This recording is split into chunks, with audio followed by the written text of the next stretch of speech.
32,000 வீரர்களுடன் போருக்குச் சென்ற ஒருவர். இறுதியில் 300 பேருடன் மட்டும் போராடி வெற்றி பெற்றார்.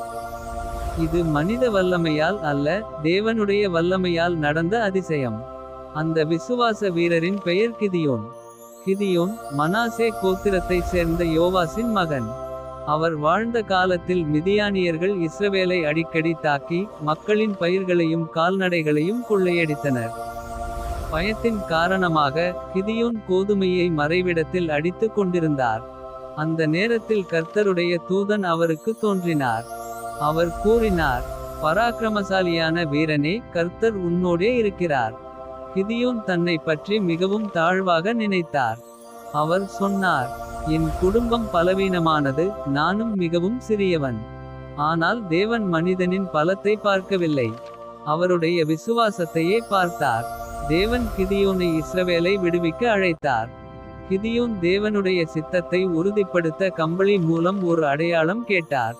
முதல் நாள் கம்பளி மட்டும் ஈரமாகவும் நிலம் காய்ந்தும் இருந்தது. அடுத்த நாள் கம்பளி காய்ந்தும் நிலம் மட்டும் ஈரமாகவும் இருந்தது.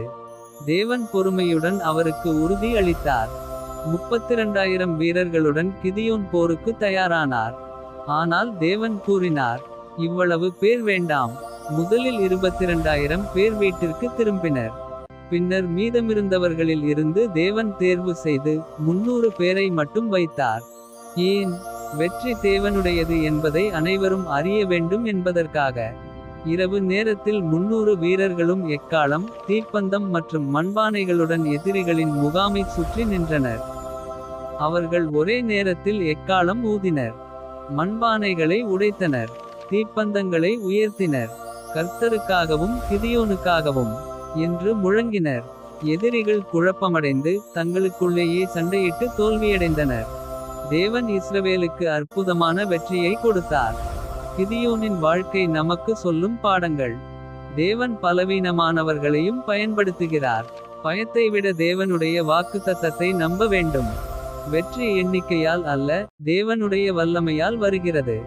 தேவனுக்கு கீழ்ப்படிதல் அற்புதங்களை உண்டாக்கும். கிதியோன் தனது பலத்தினால் அல்ல, தேவனுடைய வல்லமையால் வெற்றி பெற்றார். நம் வாழ்க்கையிலும் பிரச்சினைகள் பெரியதாக தோன்றலாம். ஆனால் தேவன் நம்மோடு இருந்தால் 300 பேராலும் ஒரு பெரிய படையை வெல்ல முடியும். நியாயாதிபதிகள் 7:7. இந்த 300 பேரினால் நான் உங்களை இரட்சிப்பேன்.